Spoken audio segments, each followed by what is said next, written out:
Hello lovely people, so today's topic is meditation. Got my laptop here, I feel a little bit like a newsreader. I'm not sure is that the appropriate setting for our meditation practice today. Anyway, I've got my notes so I can stay on track. Meditation is so powerful and we're just dedicating one day to this, but what I would really like to see all of us do is start meditation if you're not meditating already. For people who have a practice, it's about recommitting to that practice or deepening your practice. For anyone who says they don't have enough time to meditate, an hour a day for you. If you don't have enough time to meditate, I don't know, as the saying goes, you're the type of person that probably needs to meditate more. I know I think I don't have time to meditate, so I think maybe that's a little insight and lesson takeaway from me to commit more to my meditation practice. So, look, meditation, the very, very basics in terms of the process is simply mind training. It's a way to get out of that crazy, overactive monkey mind jumping around all over the place.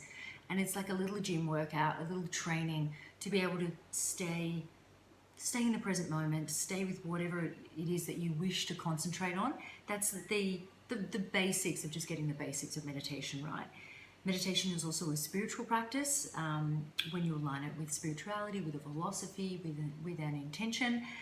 And meditation can be used for incredibly deep insights, to connecting to oneself, to getting downloads from the universe. You know, so much that meditation can do for us. But from a really basic perspective, and we're talking about these 21 days and finding a flow and joy and meaning and purpose in your life, meditation can really assist, because in the practice we can get out of the monkey mind, we can get back to the present moment and the joy in the present moment, and just even back into our own senses of like, what can I feel and smell and see, and just the joy that is in every moment when we're alive to what is the beauty of life, and to get away from the suffering as well, because ultimately, you know, suffering is when we refuse to believe, you know, what is, what was, what will be. When in our mind we are caught up in the what ifs of the future, and we're the, you know, remorse or doubts or sadness, anything from the past. But what meditation does is it gives us a capability to be really conscious and intentional with our own minds and understand where we want to put the focus.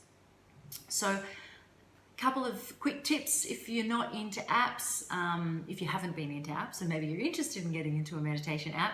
I've probably downloaded 50 over the years, and Calm and Insight Timer are by far my favorites. I mean, if you've got another one, maybe you want to throw it in the group and throw out a suggestion, but those two are what I would recommend. In terms of meditation practices, there's lots of courses. So we're probably doing them online at the moment. Whether you want to get a basic, you know, samatha, a meditation for tranquility, where you just, you know, come back to the breath or focus on an object to just calm your mind. Whether you want to invest in Vipassana, look at, you know, insight meditations and actually do a Goenka course. Give me a shout if you want to learn more about that. I just did one recently. I'm definitely not a veteran, but I have some recent and relevant experience there.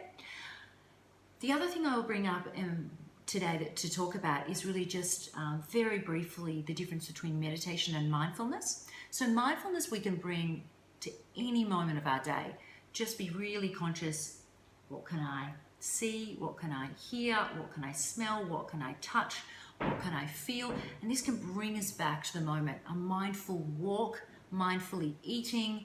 Can I taste? I can feel the food in my mouth, and the flavor still lingers on my lips. It's a beautiful way to come back to the present moment, and a really powerful practice in anything you're doing. And if we're ever like stuck, caught, like anxiety, anything, you know, there's so much going on, to just, what can I see? We can name a nice little practice is name 5 things you can see right now, to just bring you right back to the moment. Mindfulness can be really powerful in walking, when in nature, watching a wave come in from out in the distance right into shore. It can just really bring us back into the now. And meditation is generally a bit more of a concentrated effort of coming to a level of stillness or insight. So one of the best explanations that I ever got around meditation. So I'm just going to be Guru Kylie here for a second. In terms of meditation, closing your eyes, deep breaths to just like bring yourself back to the present moment. If you're just going to do a simple breath meditation, is to focus your mind on the breath and the same level of intensity that a butterfly would land on a flower. So you're not like concentrating, you're not like hanging onto your mat or onto your cushion going, I am going to concentrate on the breath and I'm losing it and I'm stressed. Just loosely, and the mind comes away and then it comes back again. And always to bring your mind back to the present moment with compassion. I was meditating for a couple of years and I didn't seem to actually get that part of the practice down pat, which was really hard, just like trying to reach a level of stillness and just, lightly concentrate on the breath. And when my mind would wander, I'd be a little bit like, oh, I should be further along by now. No, one of the most beautiful things about a meditation practice is just acceptance of where you're at, wherever you're at, whether your mind's like bouncing around like a monkey, banana trees, or whether it's actually like relatively still. It is what it is, and that can be part of the practice of meditation, just being okay with what is. And yeah, once you've got some practice of meditation, then you can take it higher and really be conscious about what beautiful states of mind you want to embody. And I might put some links into Alan Clement's work, who's somebody whose retreats I've been on recently, and is someone I would now call a friend, ex-Buddhist monk, and he talks a lot about embodying different states of consciousness and really choosing, do I want to be in awe or wonder or grace, in gratitude, in compassion. One amazing practice, if you can incorporate it into your routine, is even once a week to do a metta or loving kindness meditation. That's just a beautiful way to start each day and a very simple practice. So I'll put some links into these because I'm not the guru. So I'll put some links in for people for the apps for a nice little metta meditation. But yeah, today is just around discovering meditation if it's not part of your practice, incorporating it, recommitting to it, deepening your practice, whatever meditation means to you. Today is the day to revisit that. So yeah, thank you for joining us, joining us, all of us convening together to another beautiful day. Hope you have a wonderful morning, evening, wherever you are in the world, and give me a shout if there's anything more I can do to support you.